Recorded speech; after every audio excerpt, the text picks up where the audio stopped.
رانا صاحب پھر یہ الزام کیوں ہو رہا ہوتا ہے کہ آپ جو ہے مریم نواز صاحبہ وہ اتنے جلسے پر جلسہ کر رہی ہیں، وہاں پر عمران خان پر تو الزام لگا رہی ہیں کہ انہوں نے کشمیر کا سودا کر لیا ہے، اور جو ظلم کشمیر میں ڈھانے والا ایک مرکزی کردار ہے نریندر مودی، اس کا نام بھی نہیں لیتے. یہ آپ پر کیوں الزام پھر ہو رہا ہے؟ ہم کہتے ہیں کہ مودی ایک درندہ ہے. ہم کہتے ہیں سر رانا صاحب آپ تو کہتے ہیں، آپ تو سر ہمارے پروگرامز میں بھی بیٹھ کر کہتے ہیں، آپ کا تو آپ تو ہمیشہ سے کہتے ہیں رانا صاحب، آپ تو ہمیشہ سے کہتے ہیں یہاں لیڈ مریم نواز صاحبہ کر رہی ہیں نا. مدثر اقبال صاحب، یہی بات تو مریم بی بی نے کی کہ کلبھوشن کو ہم نے پکڑا اور عمران نیازی صاحب مارے پھر رہے ہیں اس کی وکالت کیے ہوئے عدالتوں میں اس کو ریلیف دینے کے لیے. یہی بات تو احسن اقبال سر وہ آپ پر یہ الزام ہوتا ہے کہ وہ بات یہ کر رہے ہیں اور آپ اپنے گھر میں بلا لیتے ہیں. آپ پر یہ الزام لگاتی ہے حکومت کے پارٹیاں، اور یہ بلاول بھٹو صاحب کہتے ہیں مودی کا یار آپ کے قائد کے لیے جندال کے آنے کی باتیں بلاول بھٹو صاحب کہتے ہیں. سر اچھا میں سحر کامران صاحبہ ہمارے ساتھ آدھا منٹ پلیز سر میرے ساتھ ہیں، میں چاہوں گا کہ شامل گفتگو آپ بھی ہیں سر، ہم بھی ہیں ساتھ گفتگو کرتے ہیں. نواز شریف کے ہوتے ہوئے تو مودی یا انڈین حکمرانوں کو جرت نہ ہوئی کشمیر پر حملہ کرنے کی. یہ عمران خان آتے ہیں تو کشمیر کا سودا ہوتا ہے، کشمیر کو بیچ دیا گیا. ٹھیک، کشمیر کو سحر کامران صاحبہ ہمارے ساتھ موجود ہیں، پاکستان پیپلز پارٹی کے رہنما، ان کو شامل گفتگو کرتے ہیں. سحر کامران صاحبہ، اس وقت جو کشمیر کا الیکشن ہے اس الیکشن میں حکومت کو یہ ذمہ دار ٹھہرایا جا رہا ہے کہ کشمیر کا سودا ہو گیا ہے. بات بلاول بھٹو صاحب بھی کر رہے ہیں، مریم صاحبہ بھی کر رہی ہیں، وہاں سے بھی الزامات ہو رہے ہیں. لیکن معاملہ یہ ہے کہ اس کشمیر کے الیکشن میں باقاعدہ یہ تاثر بن گیا ہے، پورے پاکستان میں یہ چیز جاری ہے کہ کشمیر جو ہے وہ بس ختم ہو گیا ہے، پاکستان کے ساتھ کوئی تعلق نہیں ہے اور ہم ہار چکے ہیں مقبوضہ کشمیر کا مقدمہ ہر طرح سے. یہ تاثر اپنے الیکشن کے لیے کیوں بنایا جا رہا ہے؟ سب سے پہلے تو میں جو ہے آپ کا شکریہ ادا کرتی ہوں کہ آپ نے اس اہم سبجیکٹ پہ مجھے موقع دیا کہ میں بات کروں. دیکھیں، ہم پیپلز پارٹی وہ پارٹی ہے جس کا قیام جو ہے وہ کشمیر فوج سے ہوا.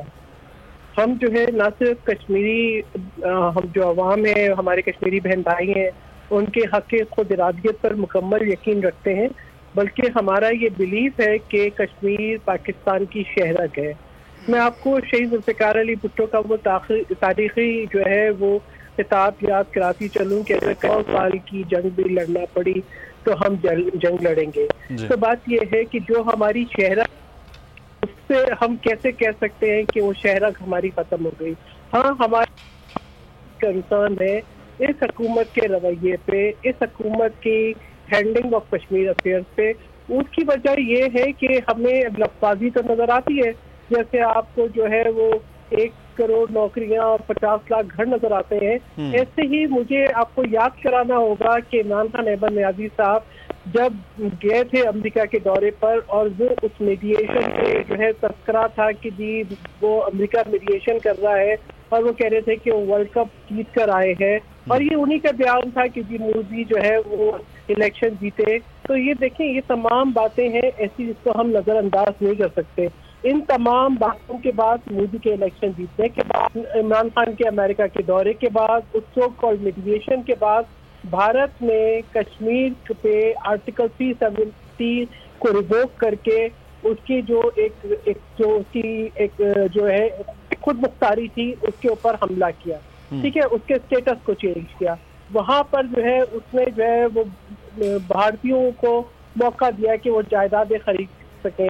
وہاں پر جو کشمیری ہمارے بہن بھائی ہیں ان پر ظلم و جبر بڑھ گیا. اور ان پورے حالات کے اندر جو ہمیں حکومت کی جو پیش رفت نظر آتی ہے وہ بہت سطحی اور صرف اور کچھ تقاریر تک نظر آتی ہے. نہ ہمیں وہ ایکٹیو ڈپلومیسی نظر آئی جس سے ہم یہ کہیں کہ آپ نے جو ہے وہ دنیا کے جو مختلف کیپٹلز ہیں وہاں پر آپ نے جا کے اپنے کیس کو پراپرلی ایکسپلین کیا، یا آپ OIC کنٹریز کے تمام ہیڈ آف دا اسٹیٹ سے یا ان کے وزیر خارجہ سے ملے، یا آپ کی آواز جو ہے وہ اتنی بلند تھی. آپ نے تو ایک قومی یکجہتی اس مسئلے پہ پیدا کرنے کی کوشش نہیں کی. عمران خان احمد نیازی نے اعلان کیا کہ وہ ہر جمعے کو آدھا گھنٹہ کھڑے ہوں گے. انہوں نے یہ برداشت نہیں کیا کہ بھائی پاکستان کی سیاسی قیادت یا پارلیمانی قیادت بھی ہو. انہوں نے اس کو جو ہے وہ ایک خالی ایک جو ہے نا سمبولک، وہ شاید تھوڑی دیر کو کھڑے ہوئے ہوں گے، پھر وہ جمعے بھی گئے تو کھڑا ہونا بھی گیا. تو لگتا نہیں ہے کہ جیسے ایک عجیب قسم کی خاموشی ہے؟ لگتا نہیں ہے کہ کل آپ یہ دیکھیں کہ برہان وانی کی بڑھتی تھی، مجھے بتائیں نا کہ کیا کیا ہے؟ کیا کوئی ہمیں ایسے کوئی بیانات نظر آئے ہیں، یا ہمیں کوئی ایسی سفارتکاری نظر آئی ہے، یا ہمیں کوئی ایسی پیش قدمی نظر آئی ہے؟ مجھے تو سوائے یہ کہ لفاظی کے کچھ نظر نہیں آیا. نہیں، برہان وانی کی برسی پر دفتر خارجہ میں باقاعدہ طور پر ایک میوزک کانسرٹ کیا ہے. اس سے بڑا اور کیا ہو سکتا ہے کہ دفتر خارجہ کی جانب سے؟ آپ بتائیں کہ اگر اب مسئلہ یہ ہے کہ ہم کشمیر کا مقدمہ میوزک کنسرٹ اور گانوں سے اور نغموں سے لڑ رہے ہیں. ندیم قریشی صاحب سے یہ بات کر لیتے ہیں کہ شہداء کی اور کشمیری مجاہدوں کی تصدیق نہ کرے، میری ان بہنوں کی تصدیق نہ کرے جو کہ جو ہے بھارتی ظلم و جبر برداشت کر رہی ہیں، یہ نہ کرے. آپ کی سفارتکاری کشمیری نوجوانوں کی جدوجہد آزادی اپنی طرف، لیکن یہ اس وقت حکومت کا جو کام ہے وہ، اور جو اپوزیشن کا اس وقت الیکشن کے سلسلے میں الزام ہے، وہ اس وقت خاصا بڑا ایک مختلف صورت بنائے ہوئے ہیں. ندیم قریشی صاحب، مریم نواز صاحبہ نے کہا عمران خان صاحب کشمیر فروش ہیں. کشمیر فروش کیا منہ لے کر اب آزاد کشمیر کے الیکشن میں کرنے آ رہے ہیں؟ بسم اللہ الرحمن الرحیم.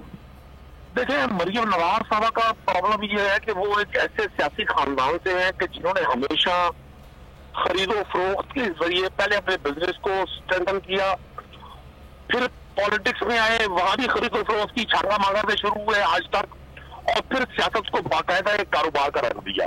تو ان کی بات کو اگر کوئی شخص سمجھ سکتا ہے تو وہ بڑی خوش اسلوبی سے سمجھ سکتا ہے جو 85 سے پہلے اس فیملی کے حالات سے واقف ہے. میں سمجھتا ہوں جب پرائم منسٹر عمران خان نے کوئٹہ میں کشمیر کا مقدمہ لڑا، جس غیر روایتی انداز میں انہوں نے کشمیر کے حوالے سے گفتگو کی، پوری دنیا کو یہ احساس دلایا.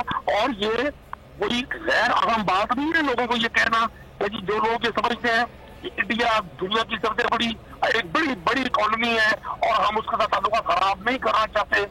پاکستان بھی ایک اٹامک پاور ہے.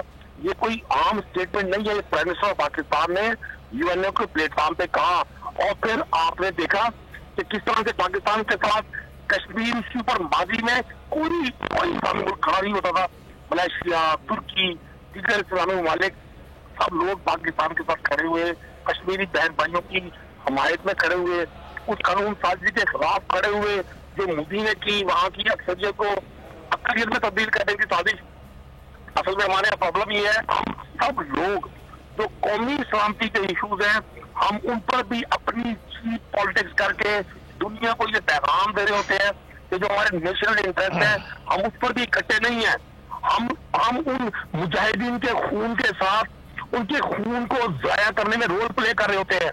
ہمیں اتنی مورل جرات نہیں ہے کہ ہم یہ کہہ سکیں کہ ہاں جی ہمارا بھلے اپوزٹ ہے، بھلے ہماری سیاسی مخالفت ہے انٹرنلی، لیکن وہ شخص اپنے کشمیری بہن بھائیوں کے لیے آواز بلند کیے ہوئے ہے. تو میرا تو پرابلم مریم نواز کی سپیچ نہیں ہے. میں نے تو یہ دیکھنا ہے بہن بھائی، مقبوضہ کشمیر کی وادیوں میں مقید وہ لوگ جو پچھلے 74 سال سے حالت جنگ میں ہیں اور پچھلے 6-7 سال سے اور بالخصوص مودی کے فاشسٹ ایکٹ کے بعد زیادہ تکلیف میں ہیں، وہ لوگ کیا سوچ رہے ہیں. انٹرنیشنلی آپ دیکھ لیں، جہاں جہاں کشمیری بہن بھائی پوری دنیا میں آباد ہیں، انہوں نے ہر جگہ عمران خان کی اس بات کو نہ صرف پذیرائی دی بلکہ انہوں نے یہ تک کہا کہ ہمیں عمران خان کی صورت میں اب ایک روشنی کی امید نظر آئی ہے. میں سمجھتا ہوں ندیم صاحب، لیکن آپ کا الزام ہے کہ سفارتی سطح پر آپ کچھ کر نہیں پائے ہیں. دیکھیں، کچھ کر نہیں پائے ہیں، یہ الزام ہے اس حکومت پر. دیکھیں، الزام تو لگانا بڑا آسان ہے میرے بھائی، کسی شخص پر بھی الزام لگایا جا سکتا ہے. سبسکرائب کریں اور بیل دبائیں تاکہ کوئی خبر رہ نہ جائے.